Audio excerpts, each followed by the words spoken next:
Oke. Jadi masalah perjalanan panjang, apalagi seekor Montoya yang mungkin sudah jadi legend untuk orang Riau, mungkin Sumatera tuh khususnya. Asal muasal itu mungkin Pak Nuriman tidak nyangka kalau burung itu akan menjadi legend dan akan menjadi tolak ukur bagi kecomania Pekanbaru, Riau, Sumatera pada saat itu. Betul. Tapi saya suka sama Montoya itu satu, dia bisa main beberapa kelas. Kenapa? Dia tidak royal. Dia tidak membuang tenaga. Dia main santai, tapi main santai, bawa lagu. Ini belum bawa lagu. Nah, semenjak itu nama Montoya itu mulailah cemerlang di mana-mana. Iya, orang mulai tahu lah sama Pak Nuriman. Montoya ini termasuk salah satu burung cerdas tuh begini. Setelah pergi sekian tahun dia balik, dia masih ingat sama Pak Nuriman. Ini burung cerdas. Naluri ya. Naluri ya. Iya. Mungkin teman Pak Nuriman udah ditinggalkan setahun atau mungkin masih lupa. Montoya nggak lupa sama tuannya. Dengan awalnya juara Montoya ini di mana? Padang Panjang. Di Padang Panjang. Di Padang Panjang. Nah, jadi pas mengarah ke Padang Panjang, main di Padang Panjang itu waktu itu juri nasional ya. Iya. Juri Jawa 4. Juri Riau saya, juri Padang si Kokmin, ingin si Kokmin, juri saya, juri dari Padang. Jadi kami berenam, itu juri Jawa 4. Begitu mainnya gila. Semua juri Jawa bilang ke saya, ini gila ini nomor 12. Gila ini nomor 12 kan? Gila. PBI ya Bang ya? Waktu itu PBI, itu juri-juri senior, sekarang udah sepuh lah, seperti Pak Nano Bandung ya kan, Pak Roni Bogor, nah itu juri Odet. Odet masih aktif sekarang, kayaknya dia udah di Ronggolawe gitu ya.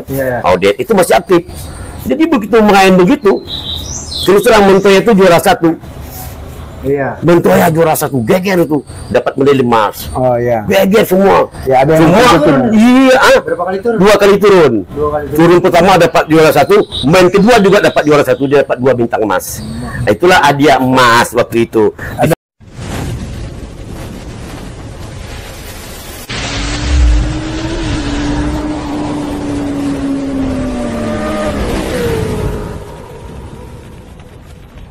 Kita melanjutkan, waktu itu kita ada podcast ya dengan salah seorang pemilik Montoya dengan Pak Nuriman.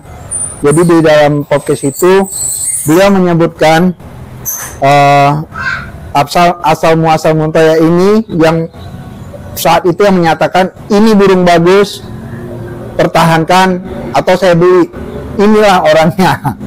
Jadi di saat kita bilang apa itu, awal mulai Montoya itu didapat karena dia yakin setelah dia akan memeliharanya, merawatnya, karena dengan dari beliau Pak Nur Alamsyah, seorang senior kita yang setelahnya udah nggak bosan-bosan kita podcast ini Pak. Ya Pak Alam ya. Iya. Jadi makanya kita carilah orangnya, kita tanya lagi, kita konfirmasi keterangan dari Pak Nuriman itu tentang Montoya. Oke, gimana Bang Alam, sehat? Alhamdulillah sehat. Ya, terima kasih sudah hadir, sudah berkunjung dan silaturahmi kemari. Saya bangga sekali. Kalau bicara masalah kecomania, saya juga tidak pernah bosan-bosannya, karena ini sudah menjadi dunia dan inilah yang kita geluti sehari-hari. Oke.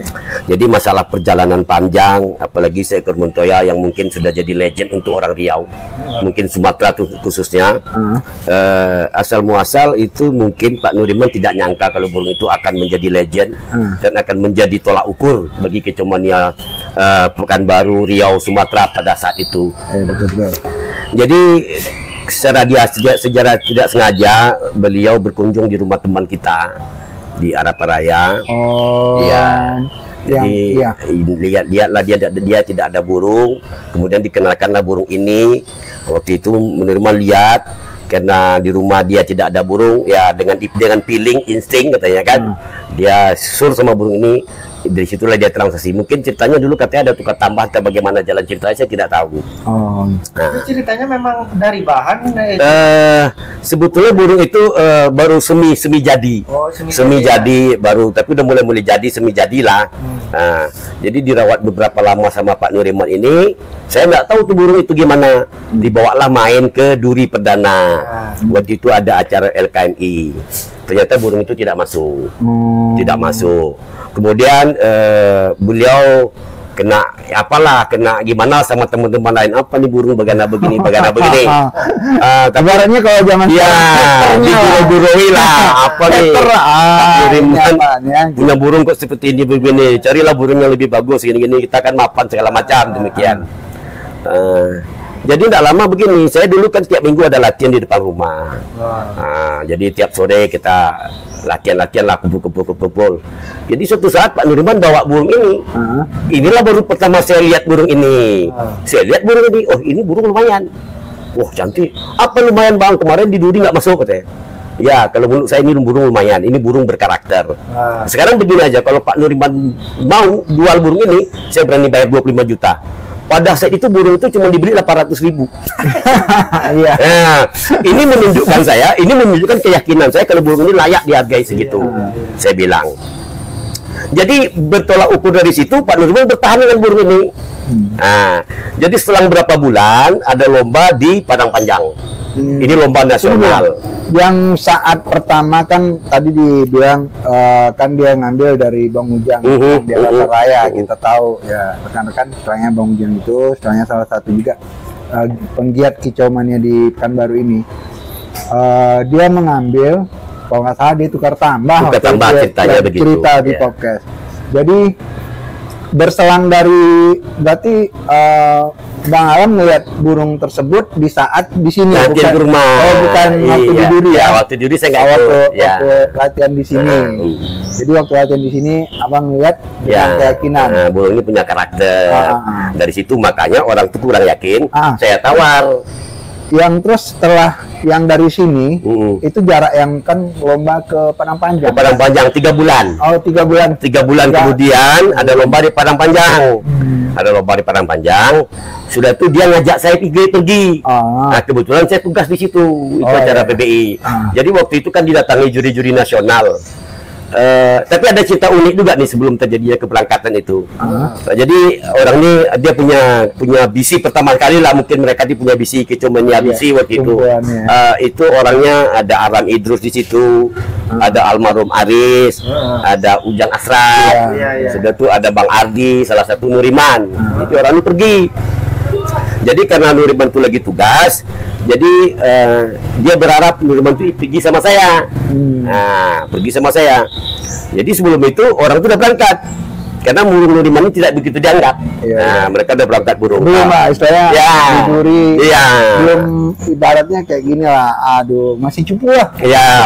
Belum dianggap ini burung. Masih diejek-ejek nih kawan-kawan satu tim mereka lah. Jadi alhamdulillah juga burung ini mempersatukan saya dengan keluarga Pak Nuriman itu begini. Saya dijemput, saya pergi ke rumahnya, saya disuruh makan siang di situ. Begitu saya makan siang, saya lihat rupanya istrinya itu teman istri saya. Secara tidak kebetulan ini Mentoyani mempertemukan kami keluarga. Istrinya itu teman sekolah sama istri saya. Dan sebelum itu istri saya itu ngomong sama saya, tolonglah cari teman saya yang namanya Mary, itulah istrinya Pak Nuriman. Lah ketemunya di situ. Itu silaturahmi ya. Silaturahmi terjadi. Apa kicau mania? Iya. Dengan awalnya juara Montoya ini di mana? Padang Panjang. Di Padang Panjang. Di Padang Panjang. Ceritanya ini. Jadi pas mengarah ke Padang Panjang, main di Padang Panjang itu waktu itu juri nasional ya.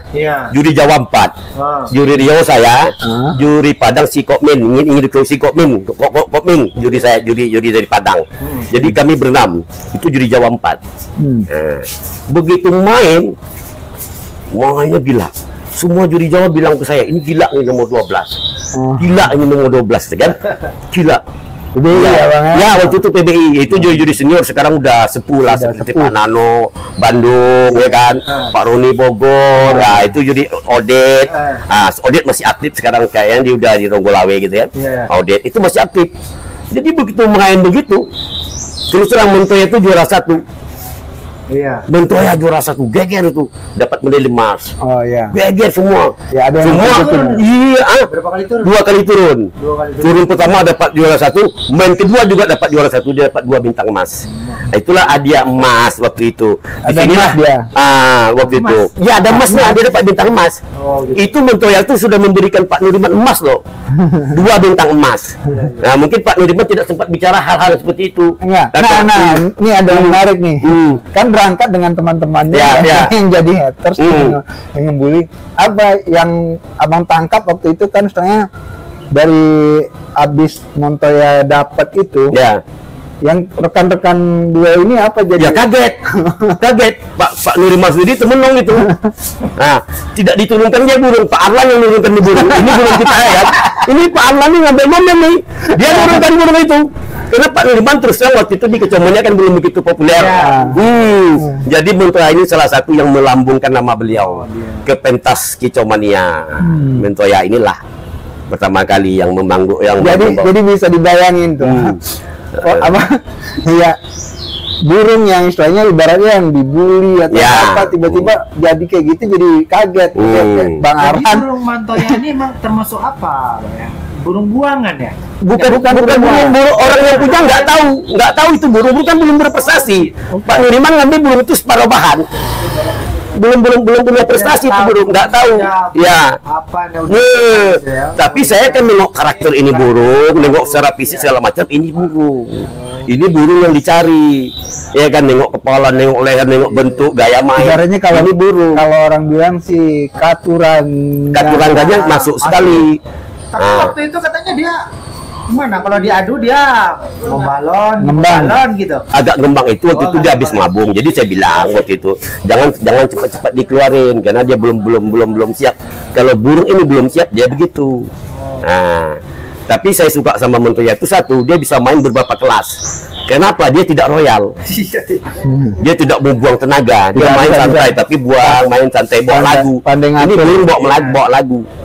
Nah, semenjak itu nama Montoya itu mulailah cemerlang di mana-mana. Iya, orang mulai tahu lah sama Pak Nuriman. Jadi kalau zaman dulu itu kelihatan kalau gengsinya Bang ya, kalau juara itu lomba jaraknya tidak dekat. Jadi acara-acara PSSI itu memang orang ngumpul. Ya, ngumpul. Jadi nggak seperti sekarang lomba dulu tidak. Lomba itu bergilir.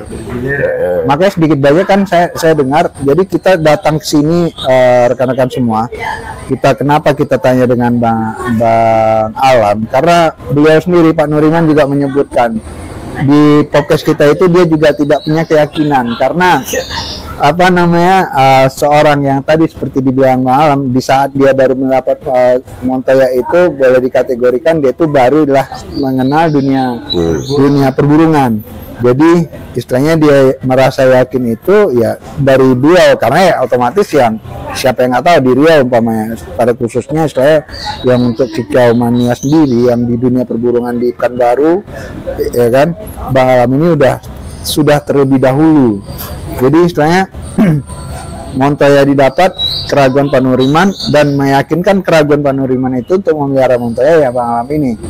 Jadi istilahnya yang di Padang Panjang itu yang pertama kali dia ini Bang.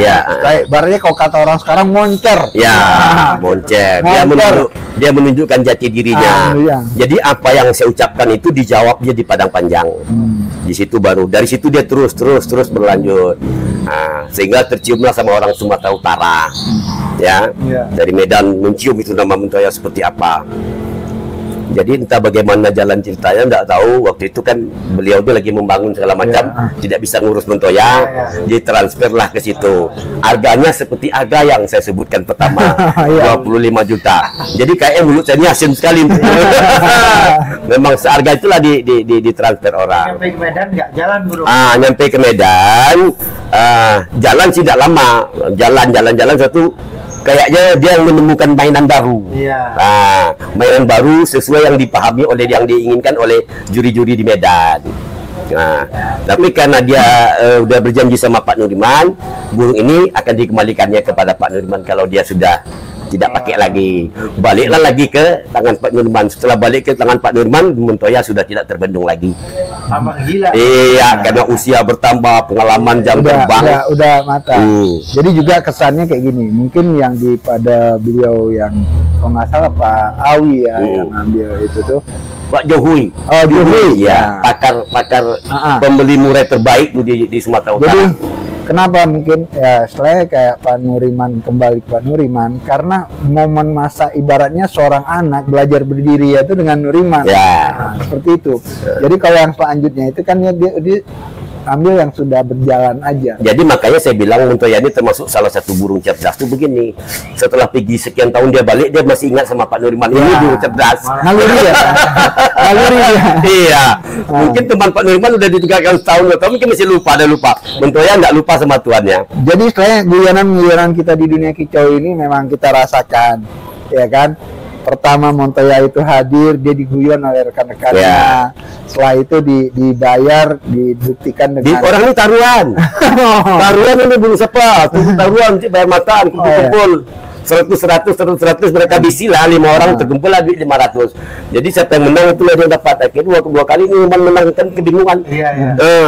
Dia mau jawab apa, dia mau bicara apa. Dan itu bukan dia memang juri Jawa semua tuh. Ya, jadi makanya tadi yang pertama yang seperti abang sebutkan tadi waktu dimain di Padang Panjang itu, di situ Pak Nano turun, Pak Odet ya, Pak Odet Sukabumi ya. Iya, Odet Sukabumi, Pak Roni Bogor. Pak Roni Bogor, Pak Alan. Jadi saya memang otomatis yang memang penampilan Montoya ini belum ada yang kenal, jadi Ya, memang pure belum. Itu turun pedang aja. turun ya kan, otomatis ya juri-juri kita yang tugas dari Jawa itu pure dia bertugas mencari burung terbaik, ya kan. Jadi makanya kalau saya di sana pasti lucu ngeliat, Sangat lucu. lihat Momen saya melihat wajah-wajah mereka tuh betul-betul. Pak Nuriman itu sudah tidak bisa berkata-kata lagi. Dia tidak bisa terima apa seperti mimpi. Ya kan, burung yang tidak diandalkan ternyata mereka bisa muncul. 2 kali lagi juara 1. Hadiahnya lumayan, bintang emas. Dapat emas itu bukan mas. Nah, gimana kalau umpamanya hadiah itu sebenarnya kalau kita itu zaman dulu itu cuma sebagai pengakuan apa? Iya, kita kan juga sebagai ini sih apa namanya itu, bukan imbalan ya atau apa ya, nggak diharapkan, istilahnya pengakuan itu yang pengakuan paling penting. Karena kalau dihitung juga kalau waktu dulu itu saat Montoya baru naik ya, saya juga ada tahu kita untuk lomba keluar kota itu kita nggak ada mikirin untung ruginya bang. Ya. Makanya memang rugi.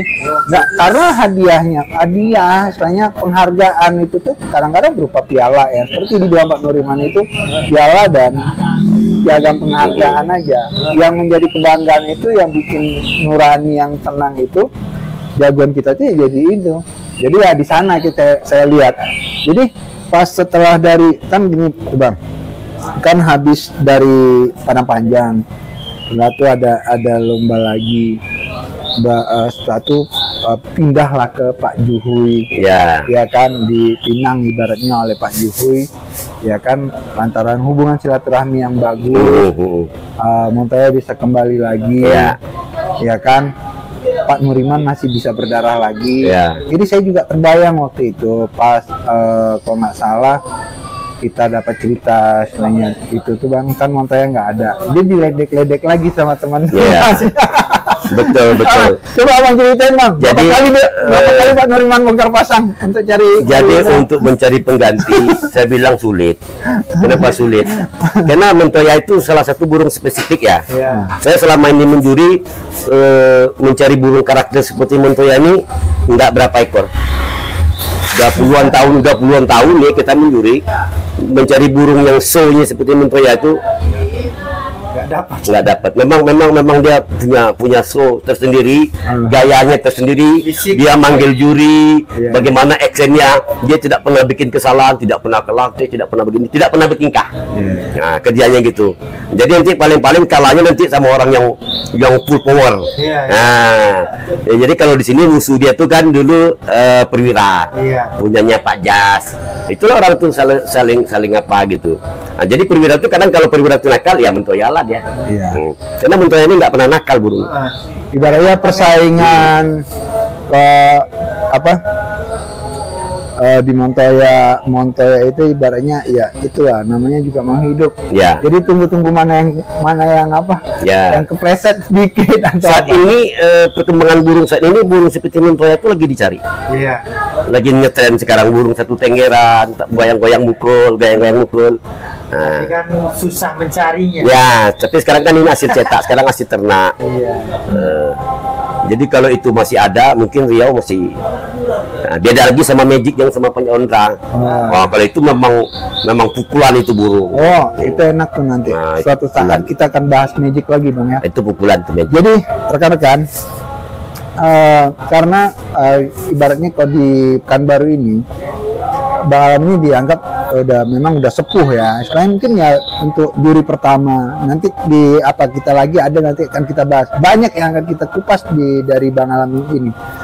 Karena mulai burung-burung yang Magic, Montoya, yang tempat dia memberi keyakinan. Nanti ada lagi yang istilahnya memang orangnya tidak terlalu ini karena memang dia tuh hobinya tuh cuman memelihara ke lapangan jarang. Nanti kita akan kupas juga yang tentang murai batu, paku alam, Bang Edi Bangunan. Bang Alam pernah histeris saya lihat waktu itu di lapangan. Ini gila, kalau juri nggak perlu cari yang lain karena memang kalau dia udah bagus. Jadi istilahnya beliau ini memang karena istilahnya kita mempelajari Bang ya. Dan ini Bang Alam ini mempelajari istilahnya ya otomatis tahu dengan pengalaman itu mana burung yang bagus atau apa. Dan juga kita akan nanti bikin juga suatu apa beliau menakar murai batu juga sekarang. Penakaran beliau saya bilang izin Bang ya, saya ngasih tahu nih, kalau mau marah mau kesal terserah. Dia menakar kualitas bukan kuantitas. Nanti akan kita kunjungi. Oke. Jadi kita lanjut lagi nanti, ini intermezzo sedikit karena azan, jadi makanya kita off bentar ya.